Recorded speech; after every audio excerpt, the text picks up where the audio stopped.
listening to the Find Your Voice NYC podcast. Let's jump right in.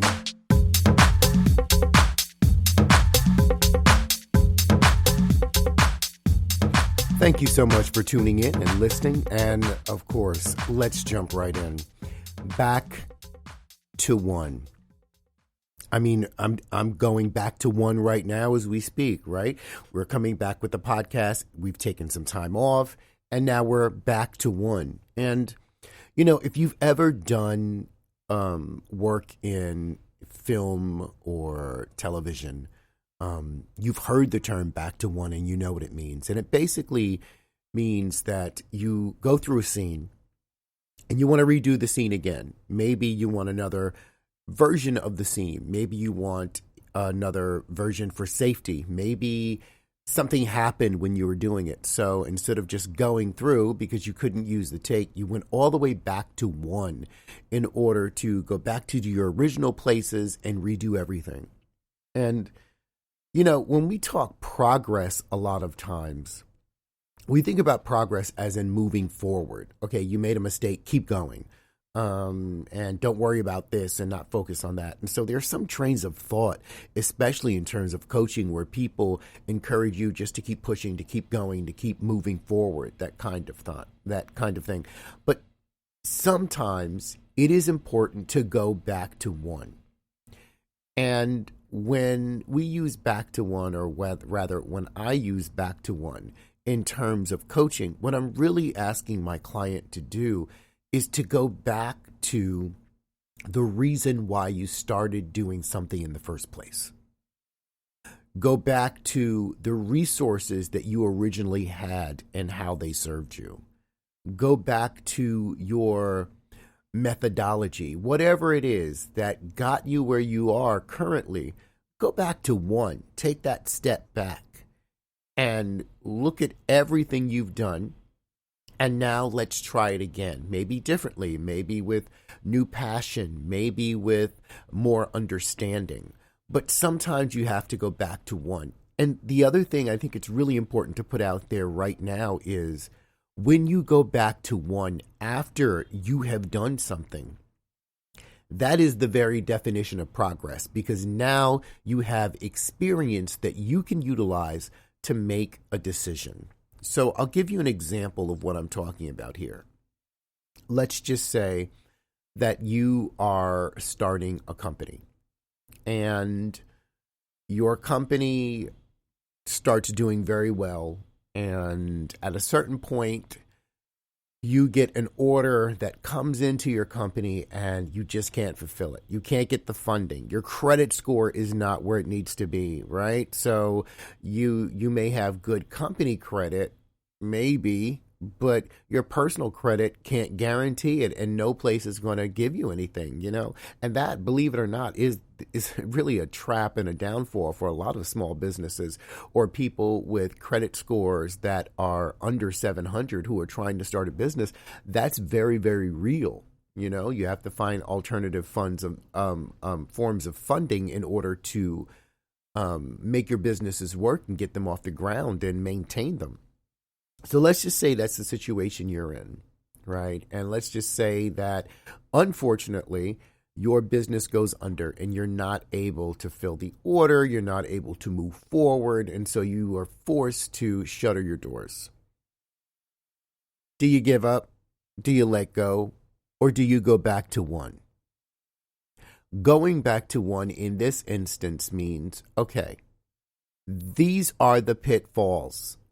These are the errors in judgment. These are the things that happened. This is the course of action that led me to that situation. Now I'm going to try this again.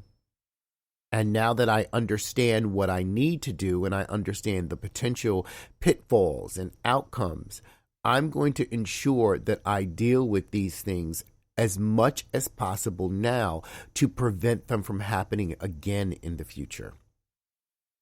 So the argument I get sometimes from clients when I talk about going back to one is they'll throw up that old Einstein phrase, you know, doing something, the same thing over and over again is called insanity.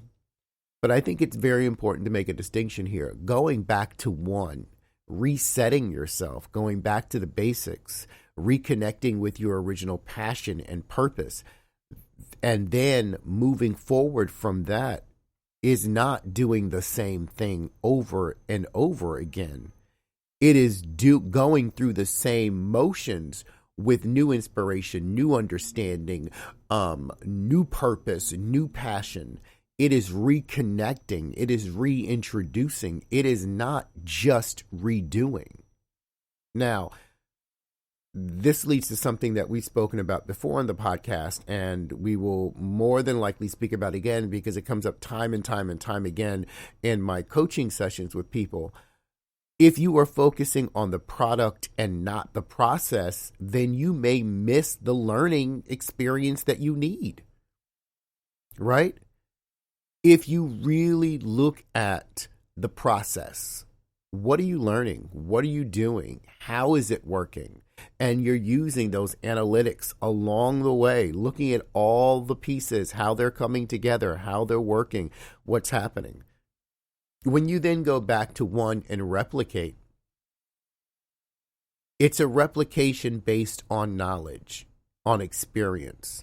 That's how people learn and grow. That's how businesses grow. That's how CEOs become CEOs, because they've done the work before and they've gotten themselves in that position, right?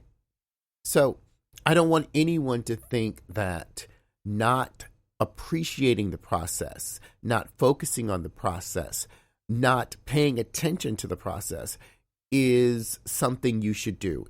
It is not something you should do. You should always make sure, yes, you complete your project, you move through to your product phase, but you should also always make sure that as you go along the way, you are paying attention to the process. You are taking notes about how the process is working and taking notes about how the process works for you. Because when you go back to one, now that you understand how the process works, now it's about, okay, well, how can I make this better for me? Right?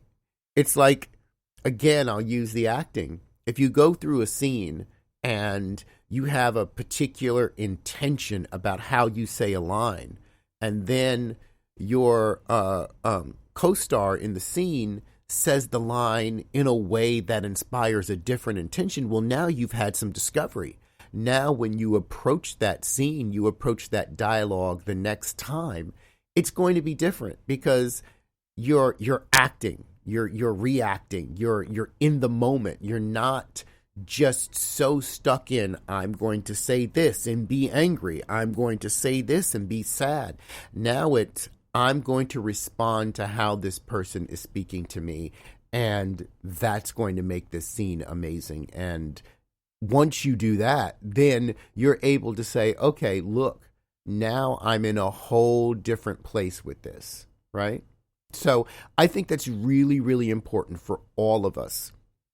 Again, focus on the process, learn from the process, take notes and make the process work for you.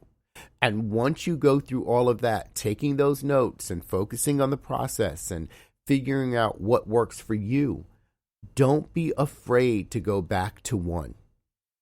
As always, this has been an episode of the Find Your Voice NYC podcast. I'm super excited to be back and super excited to bring you new daily topics. You know, this podcast is about 10 minutes each episode, and I try to release it every single day. I've been falling a little behind in that, but we're moving forward, and I do hope that you enjoy. Thanks for tuning in to the Find Your Voice NYC podcast. Make sure you subscribe so you never miss an episode. If you're interested in my coaching services, feel free to connect with me at findyourvoicenyc.com.